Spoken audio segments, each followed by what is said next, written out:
Today we start new chapter, current electricity.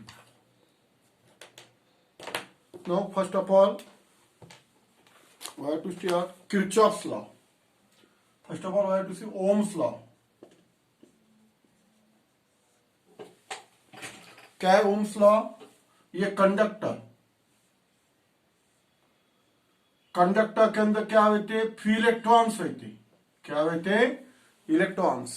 Insulator में से current नहीं pass होता, conductor में से करंट पास होता. कंडक्टर म्हणजे ज्यामधून इलेक्ट्रिक करंट पास होतो त्याला आपण कंडक्टर म्हणतो.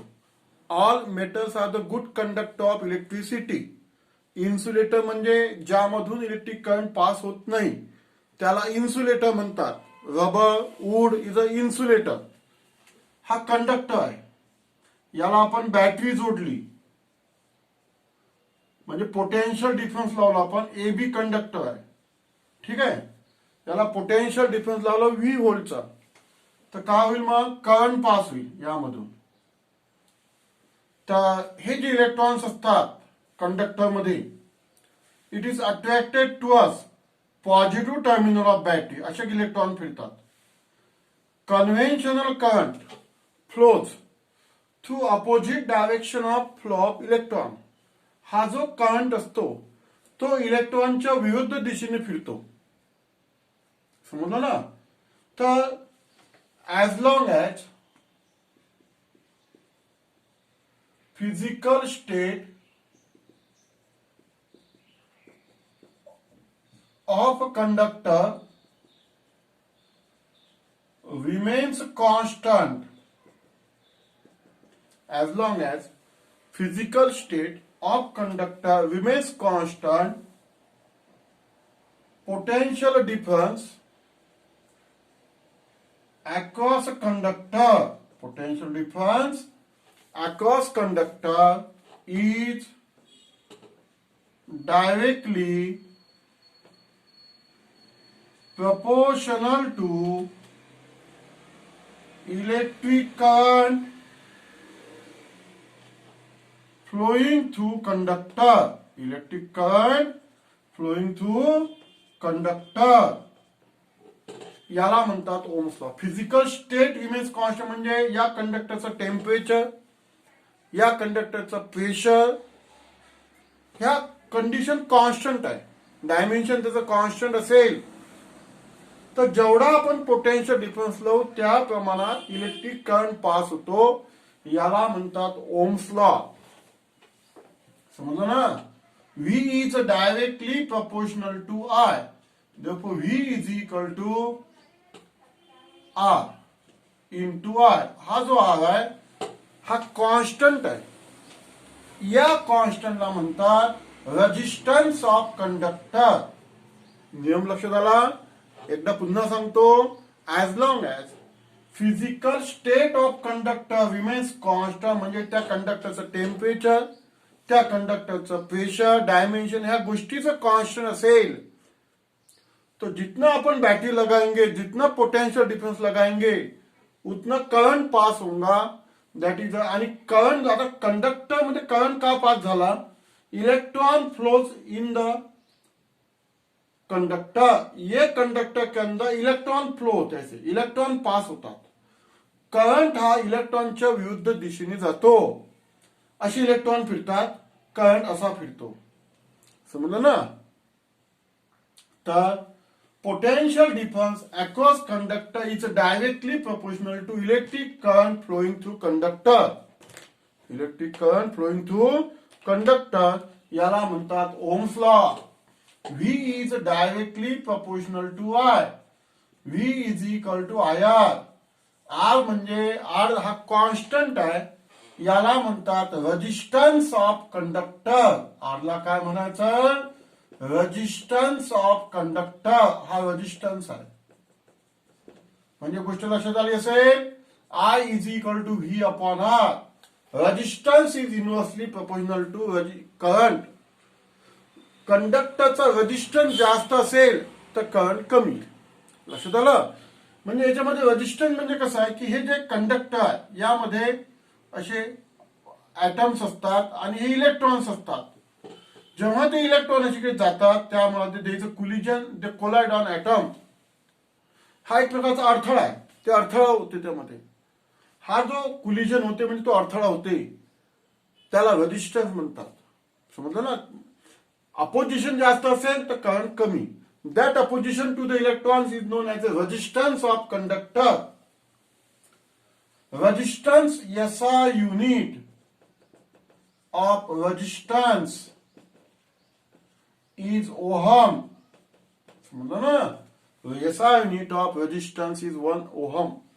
So I is equal to V upon I. Therefore 1 ohm is equal to 1 volt upon 1 ampere. एक व्होल्टचं बॅटरी असेल आणि 1 अँपिअरचं करंट पास होत असेल तर resistance of conductor is 1 ohm. Resistance of conductor is 1 ohm.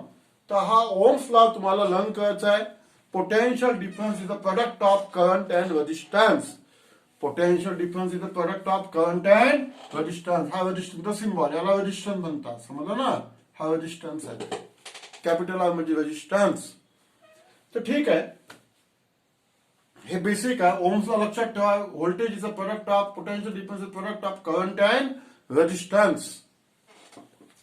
तर आपण आता 12वीचं चालू करू, किर्चॉफ्स लॉ. 12वीचा आपण टॉपिक चालू करू आता, किर्चॉफ्स लॉ.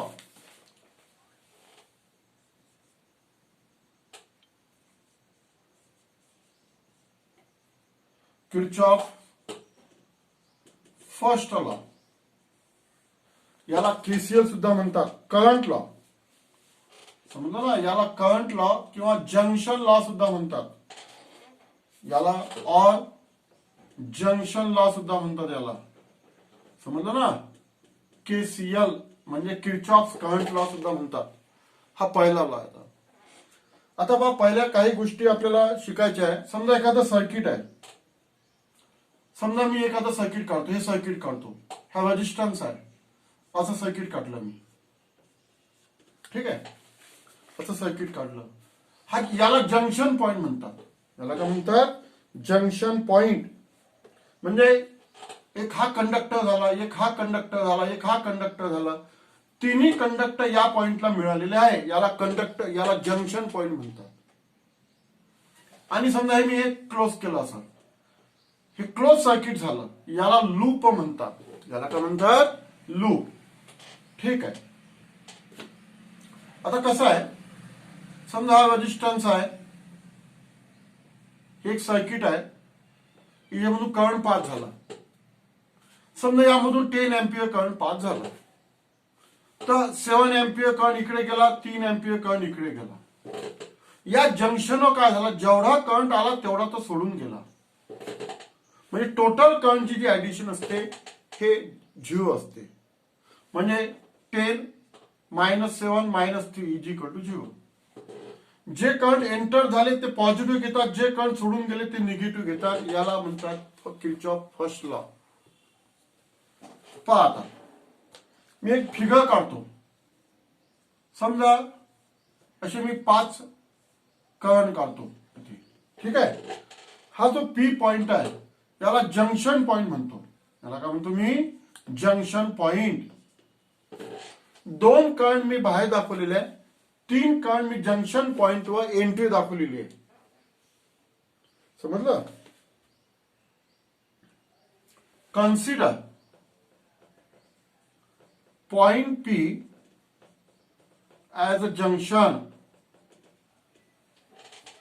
पॉइंट P आपण जंक्शन दाखवलेलं आहे. I1, I2, I3, I4, I5 असे 5 करंट दाखवलेले आहे मी. बरोबर. मग याला काय करायचं,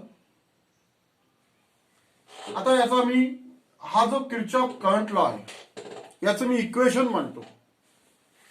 जे करंट एंटर झालेलं आहे त्याला प्लस मांडायचं, म्हणजे I1. ठीक आहे. म्हणजे I1 घेतो इथे. I1 एंटर झालं. I2 बाहेर आहे. जे करंट लिव्हिंग आहे, सोडून जाते जंक्शनला, ते मायनस मध्ये दाखवायचं. हा सोडून जाते -I3. हा एंटर्ड होते आहे प्लस I4 हा एंटर होते है plus I5 is equal to 0. या सगळ्या करंटची गोळा बेरीज या जंक्शन पॉइंटला 0 असते. आता I1 plus I4 plus I5 is equal to हे मायनस मायनस आले तिकडे घेऊन जा प्लस होऊन जाईल I2 प्लस I3 म्हणजेच current entering the junction is equal to current leaving the junction. म्हणजे समजा या जंक्शनवर 10 एम्पियर करंट आला तर 10 एम्पियर करंट यामधून सोडून चालला जाईल. याला KCL म्हणतात, किर्चॉफ्स फर्स्ट लॉ. समजून घ्या. डायग्राम काढा ही. मी जेवढं बोर्डवर लिहिलेलं आहे बोर्डवर लिहायचा है, पूरा बोर्ड पे लिखना है तुमको. ये डायग्राम निकालो. Consider point P as a junction, फिर अप्लाई. यहां पे लिख सकते तुम apply KCL, apply KCL Kirchhoff's current law. देखो कितने करंट है यहां पे 5. जो करंट एंटर होते हैं उसको पॉजिटिव लेना है, जो करंट छोड़ के जाते हैं उनको निगेटिव लेना है. I1 पॉजिटिव, I2 छोड़ के गया है निगेटिव, I3 छोड़ के गया है निगेटिव, ये दोनों पॉजिटिव और सबकी बेरीज 0 लेना है. फिर जो माइनस वाले है उसको इधर लेके जाओ. तो I1 I4 I5 I1 I4 I4 ये क्या होगा current entering the junction is equal to I2 I3 current leaving the junction. समझ में है ना. अब उसका स्टेटमेंट लिखना है. ये जो है इसे summation I is equal to 0, summation I is equal to 0. The algebraic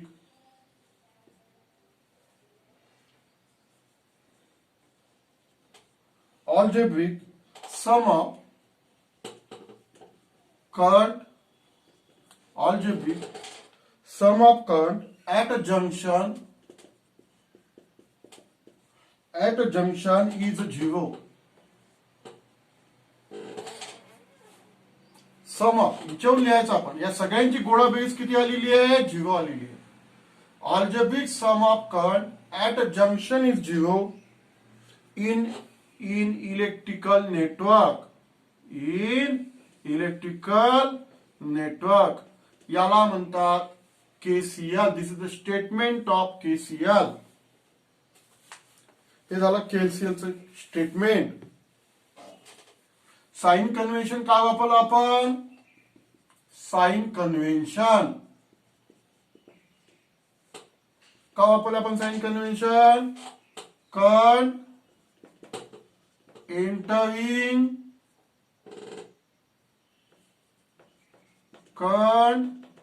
entering the junction is taken as positive. हे साइन कन्व्हेन्शन वापरलं. जे करंट जंक्शन कडे एंटर झाले त्यांना पॉझिटिव्ह घ्यायचं. सेकंड नंबर मध्ये काय वापरलं आपण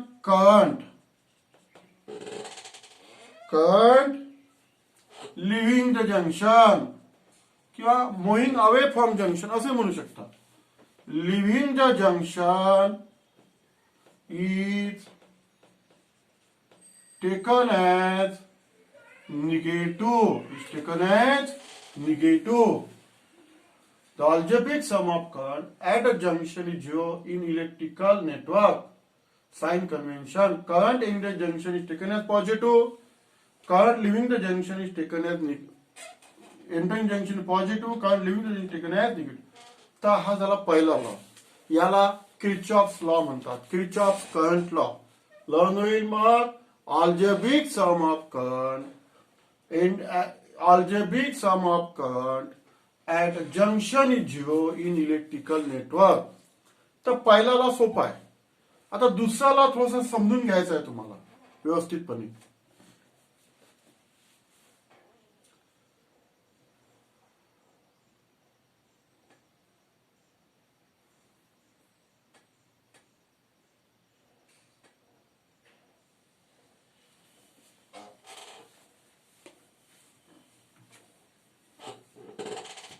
आता दुसरा लॉ किरचॉफ.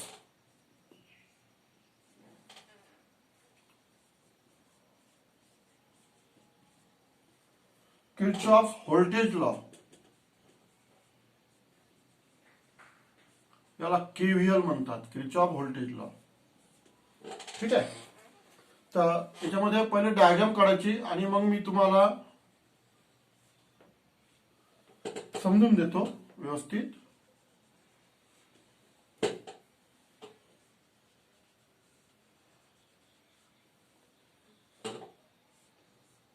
काढा ही डायग्राम. किती रेझिस्टन्स जोडलेले आपण?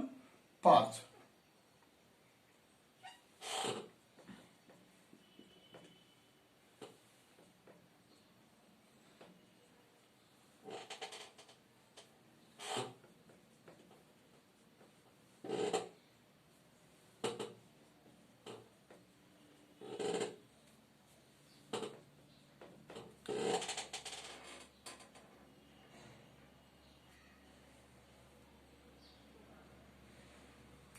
पहा, यामधून डायग्राम काढली.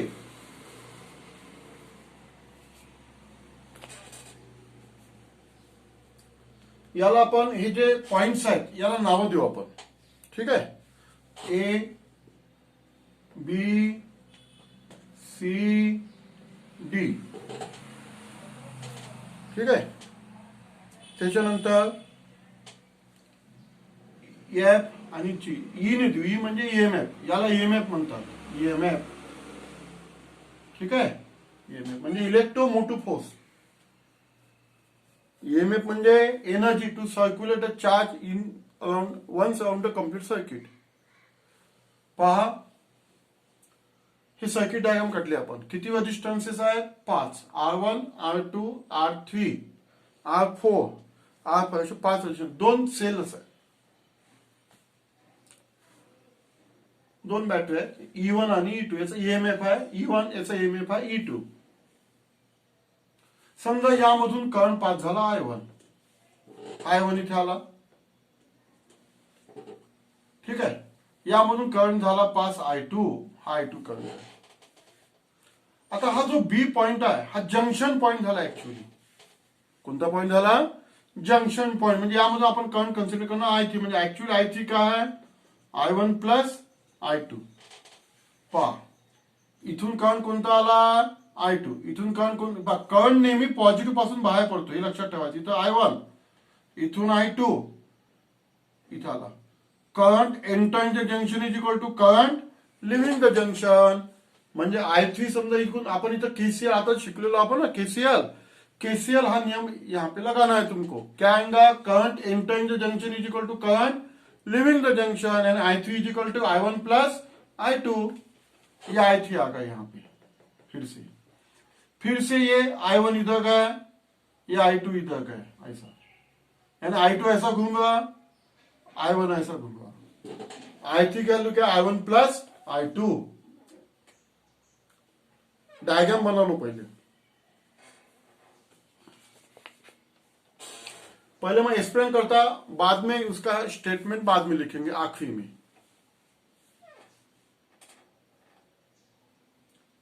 डायग्राम काढून घ्या.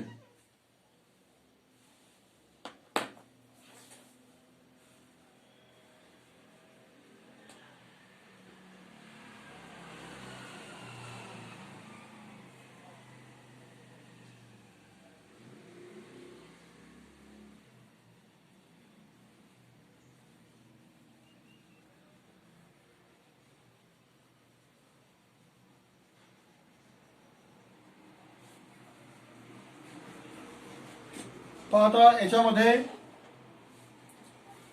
3 सर्किट आहेत. क्लोज सर्किट म्हणजे 3 लूप आहे. लूप म्हणजे क्लोज सर्किट. लूपचा मीनिंग क्या है? Close circuit. ठीक है. देखो ये ए बी एफ जी, ये एक सर्किट झाला. बी सी डी एफ बी हे एक सर्किट झाला. पहा, या सर्किट मध्ये किती वर्षन आले? 3. याच्यामध्ये 3. चौथा कोणता आहे? चौथा तुम्ही हे दाखवू शकता. मधातला सोडून द्या, इसको छोड़ दो बीच वाले को. ये ऐसा, ये चौथा हो गया। ऐसे 4 क्लोज सर्किट, इसको लूप बोलते। ये जंक्शन पॉइंट है, ये जंक्शन है BOF, ठीक है।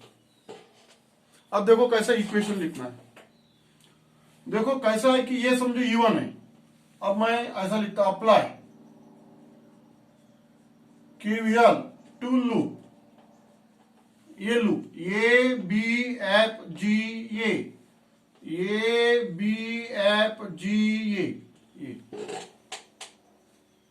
ठीक आहे। ये लूप, अशी लूप मी कन्सिडर केलेली, अशी लूप मी इथून निघालेला असं असं असं। आता इकडचं तुम्हाला कन्सिडर करण्याची गरज नाही। एक क्लोज सर्किट मी कन्सिडर केलेला, कोणतं क्लोज सर्किट? ABFG, एक ही क्लोज सर्किट मी कन्सिडर केलेला आहे। किती रेजिस्टन्सेस आहेत? 3, एक बैटरी आहे। आता उदाहरण देतो, समजा ये बैटरी है 10 वोल्ट की, तो क्या होगा, इसने 2 वोल्ट ले लिया समझो, इसने 4 वोल्ट ले लिया, इसने समझो 3.5 वोल्ट ले लिया, इसने 4.5 वोल्ट ले लिया। म्हणजे ही जेवढी व्होल्टेज असेल तेवढं व्होल्टेज या 3 रेजिस्टन्सच्या अक्रॉस मध्ये लॉस होईल। म्हणजे याच्यावरची जेवढी एनर्जी असेल तेवढी एनर्जी या 3 रेजिस्टन्सच्या अक्रॉस लॉस होईल। बस याला केव्हीएल म्हणतात। 10 वोल्ट आहे, याने 2 वोल्ट घेतले, याने 3.5 वोल्ट घेतले, याने 4.5 वोल्ट घेतले, टोटल झाली 10 वोल्ट। समजलं ना? लक्षात आलं ना? म्हणजे याने 10 घेतली म्हणजे 2 प्लस 3.5 प्लस 4.5, बस। मग आता याच्या अक्रॉस एनर्जी म्हणजे पोटेन्शियल डिफरन्स, ओम्सला वापरायचा आपल्याला। काय वापरायचं आहे? ओम्सला। जेवढी एनर्जी या सेलची असेल तेवढी एनर्जी या 3 रेजिस्टरने घेतली। तिघाची ऍडिशन म्हणजे एवढी असायला पाहिजे। तर लावू आता याच्यातून करंट, आता आया तुम्हाला आपल्याला माहिती आहे V आया, याच्या अक्रॉस मला पोटेन्शियल डिफरन्स काढायचा आहे।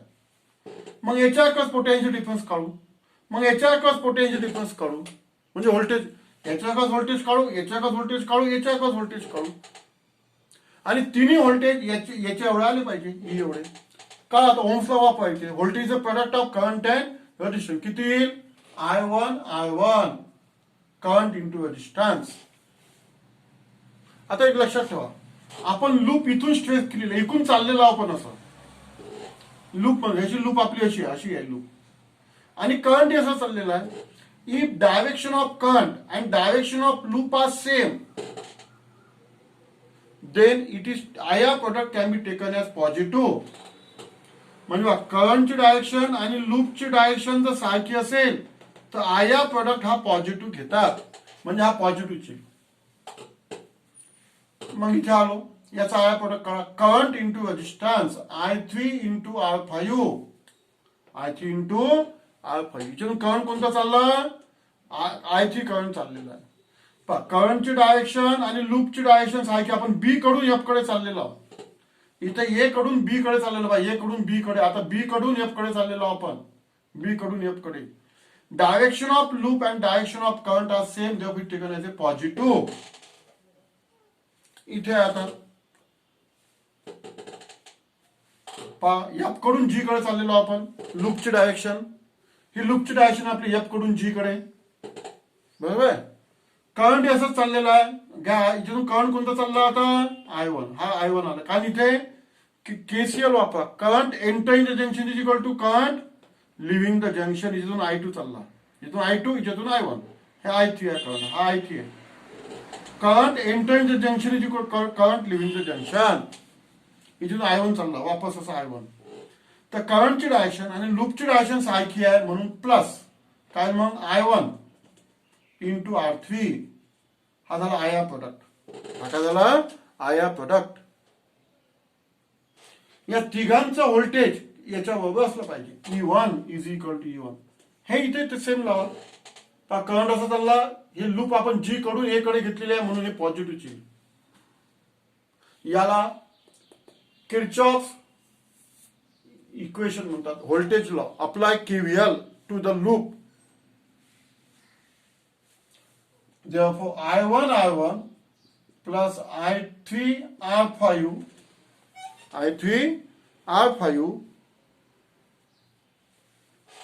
plus I1 R3 minus E1 is equal to 0। म्हणजेच therefore summation IR plus summation E is equal to 0. जेवढा भी आया प्रोडक्ट असेल त्यांची गोळाबेरीज, यानी जितने भी आया प्रोडक्ट होंगे उसके एडिशन, और ये जितने भी बैठे होंगे उसके एडिशन, ये जो आना चाहिए. इसको केवीएल बोलते हैं, किरचॉफ वोल्टेज लॉ. ये बना के देखो तुम, ये लिखो एक बार फिर से बना के देखो कि कैसे बनाया मैंने इक्वेशन. अगर ये इक्वेशन तुम बना सकते खुद तो तुम सक्सेस ही लिख सकते तुम.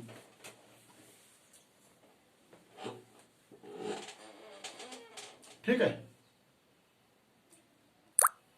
अब मैं ये लूप की तरफ जाऊंगा. ये लूप तुम लूप ऐसे भी ट्रेस कर सकते, ऐसे भी ट्रेस कर सकते, कोई प्रॉब्लम नहीं. ठीक है. अब ऐसे ट्रेस करूंगा मैं लूप, फिर से ऐसे भी ट्रेस कर सकते. बुक में ऐसे किया है, मैं ऐसा कर सकता. इक्वेशन सेम आने वाला, कोई प्रॉब्लम नहीं. Apply KVL to loop. कौन सी लूप? यहां से जाऊंगा मैं, यहां से B C D, B C D F B, B C D F B, ये लूप मी अशी लूप स्ट्रेस केलेली आहे. असा क्लोज सर्किट कन्सिडर केलेला आहे मी. तुम्ही असं सुद्धा करू शकता, काही प्रॉब्लेम. ते इक्वेशन सारखंच असेल. मांडता येईल. मग सांगा बरं, इथून चालू का? किती रेजिस्टन्सेस आहेत? 3. एक बॅटरी. असंच इक्वेशन मांडायचं आहे. इथून चालू का? Current into resistance. इथून कोणता करंट चाललेला आहे? I3 I2 चाललेला याच्यातून, या याच्यातून. ठीक आहे. I2 इंटू R2, I2 चालला ना, करंट इंटू रेजिस्टन्स. मग आता पहा, लूप अशी आहे, बी कडून सी कडे करंट असं चाललेलं आहे, माइनस. अगर लूप की डायरेक्शन और करंट की डायरेक्शन अपोजिट है तो ये माइनस लेना. इसको साइन कन्व्हेन्शन बोलते. इथे आता हे नंतर, इथे आता current into resistance I2 R4. देखो करंट ऐसे जा रहा, ये लूप अपन ने ऐसी ट्रेस की, डी से बी एफ के, डी से बी एफ ऐसे लूप ट्रेस केलेले. हे minus.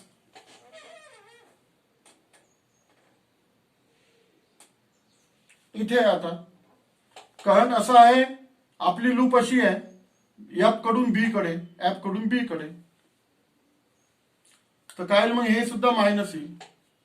Current into resistance I3 R5 is equal to,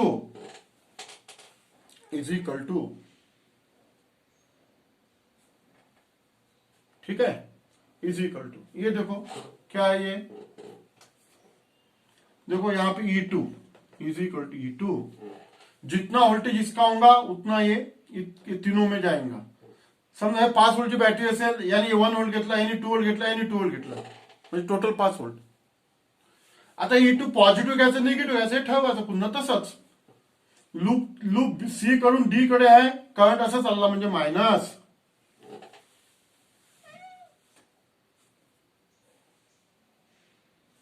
ठीक आहे. म्हणजे याला कसं येईल मग, therefore minus I2 R2 minus R2 R4 minus I3 R5 plus हे इकडे घेऊन ये, E2 इज इक्वल टू 0. आलं इक्वेशन.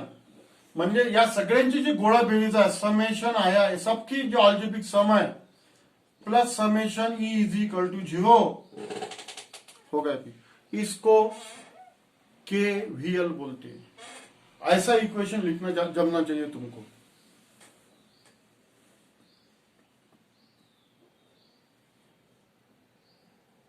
ऐसा इक्वेशन आना चाहिए तुम्हारा.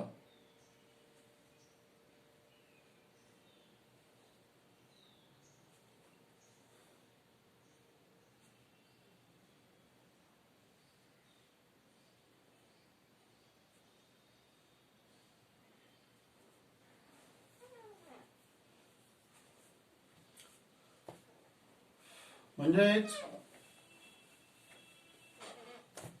Sign convention. 1 number. If direction of loop and current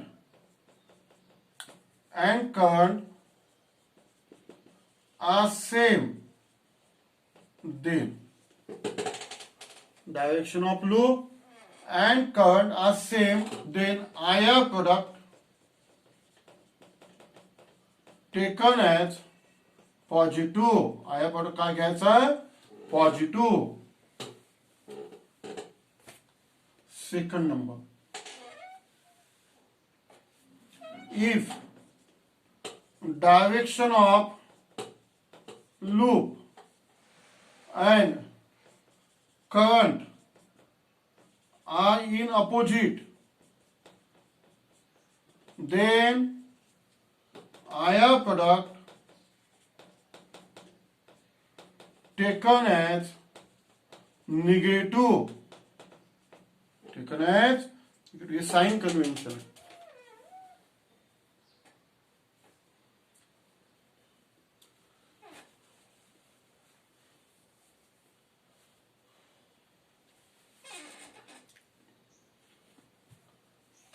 आता आपण स्टेटमेंट लिहू. काय लिहू आपण? Statement. The algebraic sum of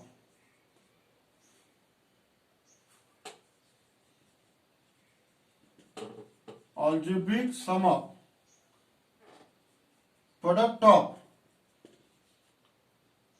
हे algebraic product कशाचा आहे?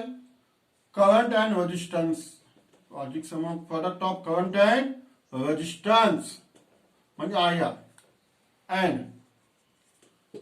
some product of IR म्हणजे product of current and resistance. समजलं नाही? algebraic sum of product of current and resistance म्हणजे IR. आणि कशाची सम केलेली आहे आपण? EMF म्हणजे इलेक्ट्रो मोटिव्ह फोर्स. तो ऍक्च्युअली फोर्स नाही आहे. लॉंग फॉर्म जरी फोर्स असेल तर तो फोर्स नहीं है. इट इज अ एनर्जी है. सेल बैटरी एनर्जी सप्लाई करती है चार्ज घूमने के लिए. इसको EMF बोलते हैं. एंड